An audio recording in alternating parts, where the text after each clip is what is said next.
ओम शांति। 9 नवंबर 2022। अभी पढ़ेंगे प्यारे प्यारे मीठे मीठे शिव बाबा की मुरली।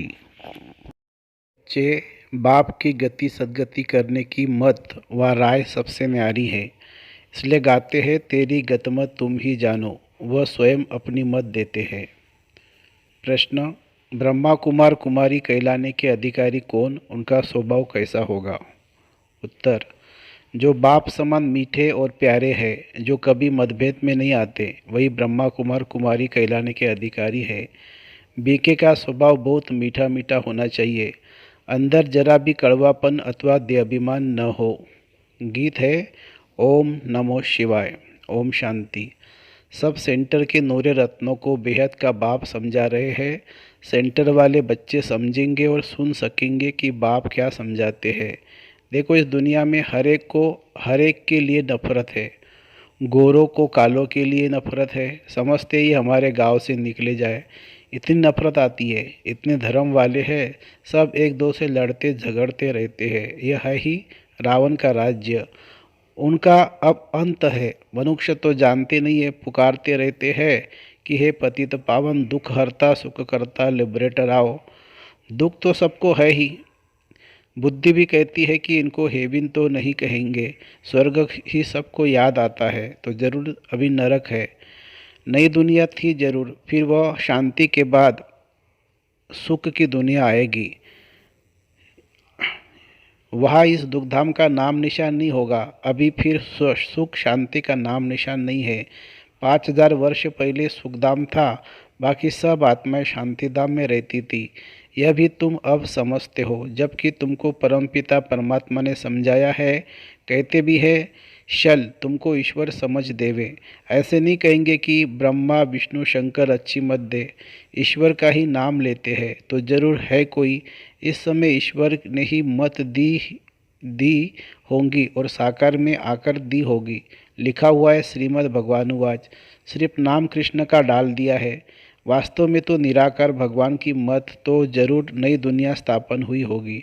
भगवान ने तो सारी दुनिया में फेरा नहीं लगाया होगा ना।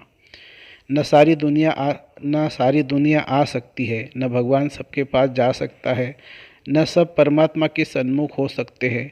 कितने ढेर मनुष्य है, कोई बड़ा आदमी आता है, उनको भी कोई सब थोड़ी देख सकेंगे। इतनी सब मनुष्य आत्माओं को बाप आकर गति व सद्गति देते हैं। शांतिधाम और सुखधाम अलग अलग है। सुखधाम में अशांति नहीं होती है, दुखधाम में फिर शांति नहीं होती है। यह सब बातें बाप समझाते हैं, जो कोई शास्त्रों में नहीं है। भगवान को कहा जाता है नॉलेजफुल। वह सब कुछ जानते हैं। उनकी गति व सद्गति की मत सबसे न्यारी है। गाते भी है, हे प्रभु तुम्हारी गतमत तुम ही जानो। जब तुम बताओ तब ही हम जाने, तो जरूर उनको आना पड़े, नहीं तो सद्गति कैसे दे। सर्व का सद्गति दाता और सर्व का बाप वह है।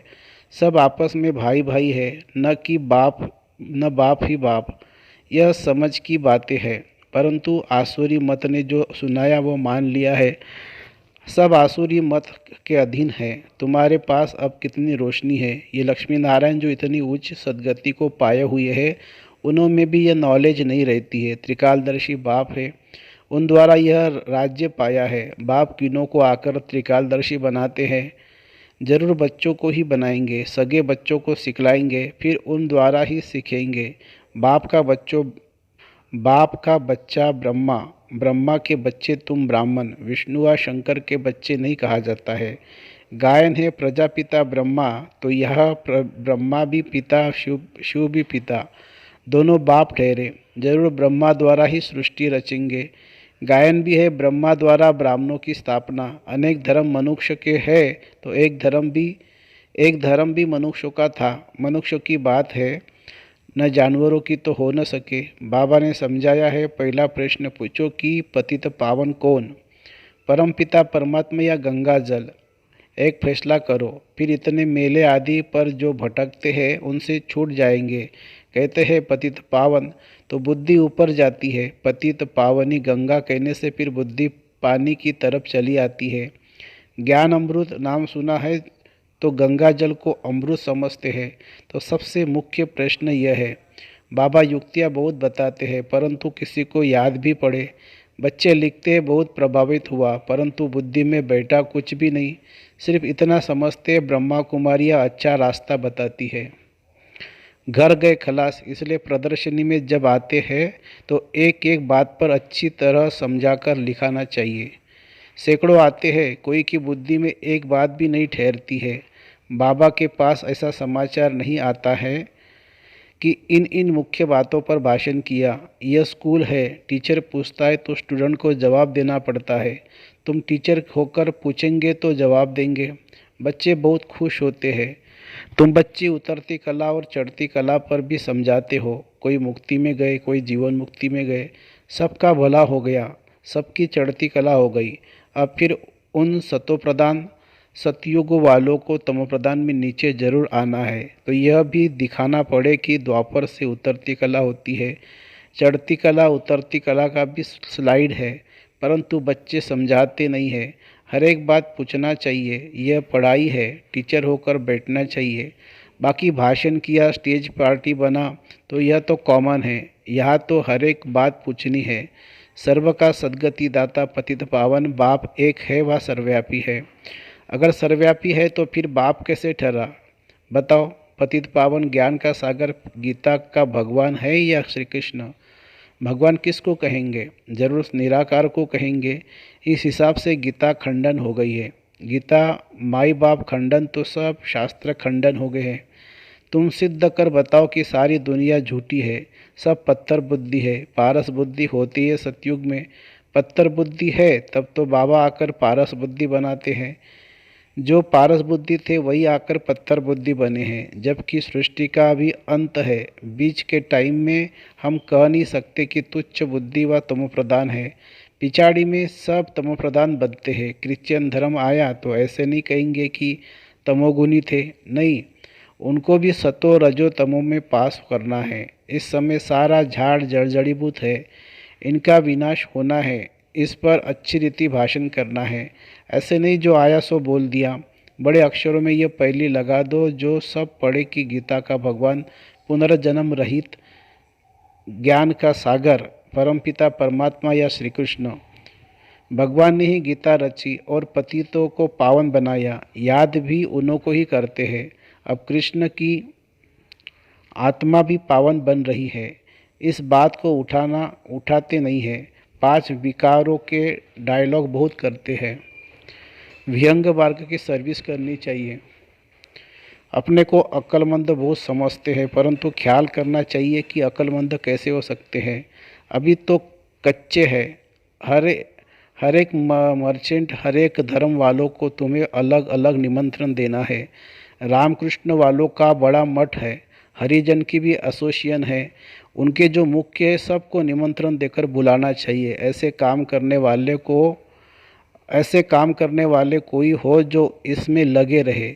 आपस में राय करनी चाहिए। बाप श्रीमत देते मुख्य प्रोब की बात उठानी चाहिए तो माताओं को अच्छी तरह ललकार करनी चाहिए, कमज़ोर नहीं बनना चाहिए। लेकिन कई ब्राह्मणों को भी आपस में नहीं बनती है। कई ब्राह्मणों के भी आपस में नहीं बनती है। मतभेद के कारण आपस में बात भी नहीं करते हैं। देहाभिमान बहुत है। राम राज्य में जाने के लिए तो लायक बनना पड़े ना। यह ईश्वरीय राज्य, इसमें आसुरी स्वभाव वाले यह रह न सके। उनको बीके कहलाने का भी हक नहीं है। बाप कितना मीठा प्यारा है तो बाप समान बनना चाहिए। कोई कोई बच्चे कितने कड़वे बन पड़ते हैं। बाप कहते हैं यह तो जंगली कांटे हैं। तो एक एक बात पर अच्छी तरह पूछकर फिर लिखना चाहिए। पतित पावन परमात्मा या गंगा, सर्व का सद्गति दाता परमपिता परमात्मा या पानी की गंगा, ऐसे ऐसे चित्र बनाने चाहिए। प्रोजेक्टर में भी पहेलियाँ आ सकती है। अब जज करो गीता का भगवान कौन? बाप तो डायरेक्शन देते हैं। पहली मूल बात है सिद्ध करो। अलग को जानो तो सब कुछ जान जाएंगे। बीज को जानने से झाड़ को जान जाएंगे। तुम बच्चों को बहुत मेहनत करनी है। सिर्फ कहते हैं बहुत बीके बहुत अच्छी सर्विस कर रही है। मनुष्य को लाभ लेना चाहिए। आता एक भी नहीं है। अच्छा, मीठे मीठे सिखिल दे बच्चों प्रति माता पिता बाप दादा का याद प्यार और गुड मॉर्निंग। रूहानी बाप की रूहानी बच्चों को नमस्ते। हम रूहानी बच्चों की रूहानी माता पिता बाप दादा को याद प्यार, गुड मॉर्निंग और नमस्ते बाबा नमस्ते। धारणा के लिए मुख्य सार, आपस में राय कर विहंग मार्ग की सेवा करनी है, कभी मतभेद में नहीं आना है।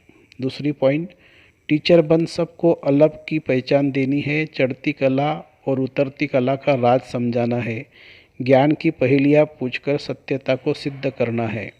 वरदान, मास्टर दाता बन खुशियों का खजाना बांटने वाले, सर्व की दुआओं के पात्र भव। वर्तमान समय सभी को अविनाशी खुशी की आवश्यकता है, सब खुशी के भिखारी है। आप दाता के बच्चे हो, दाता के बच्चों का काम है देना। जो भी संबंध संपर्क में आए उसे खुशी देते जाओ, कोई खाली न जाए, इतना भरपूर रहो। हर समय देखो कि मास्टर दाता बनकर कुछ दे रहा हूँ या सिर्फ अपने में ही खुश हूँ। जितना दूसरों को देंगे उतना सबकी दुआओं के पात्र बनेंगे और यह दुआएं सहज पुरुषार्थी बना देंगी। स्लोगन है, संगम की प्राप्तियों को याद रखो तो दुख व परेशानी की बातें याद नहीं आएगी। संगम की प्राप्तियों को याद रखो तो दुख व परेशानी की बातें याद नहीं आएगी। मातेश्वरी जी के अनमोल महावाक्य।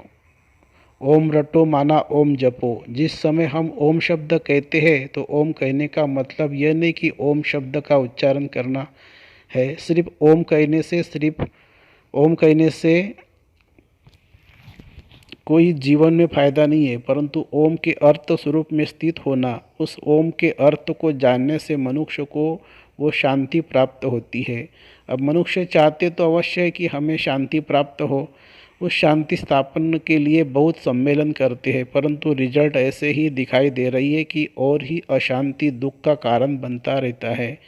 क्योंकि मुख्य कारण है कि मनुष्य आत्मा ने जब तक 5 विकारों को नष्ट नहीं किया है तब तक दुनिया पर शांति कदाचित हो नहीं सकती। तो पहले हर एक मनुष्य को अपने 5 विकारों को वश करना है और अपनी आत्मा की डोर परमात्मा के साथ जोड़नी है, तब ही शांति स्थापन होगी। तो मनुष्य अपने आप से पूछे, मैंने 5 विकारों को नष्ट किया है, उन्हों को जीतने का प्रयत्न किया है? अगर कोई पूछे तो हम अपने 5 विकारों को वश कैसे करें, तो उन्हों को यह तरीका बताया जाता है कि पहले उन्हों को ज्ञान और योग का वासधूप लगाओ और साथ में परमपिता परमात्मा के महावाक्य है, मेरे साथ बुद्धि योग लगाए, मेरे बल को लेकर मुझ सर्वशक्तिवान प्रभु को याद करने से विकार हटते रहेंगे। अब इतनी चाहिए साधना जो खुद परमात्मा आकर हमें सिखाते हैं।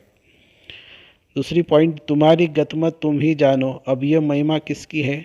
क्योंकि परमात्मा की सद्गति करने की जो मत है वो परमात्मा ही जानता है, मनुष्य नहीं जान सकता। मनुष्य की सिर्फ यह इच्छा रहती है कि हमको सदा के लिए सुख चाहिए, मगर वो सुख कैसे मिले?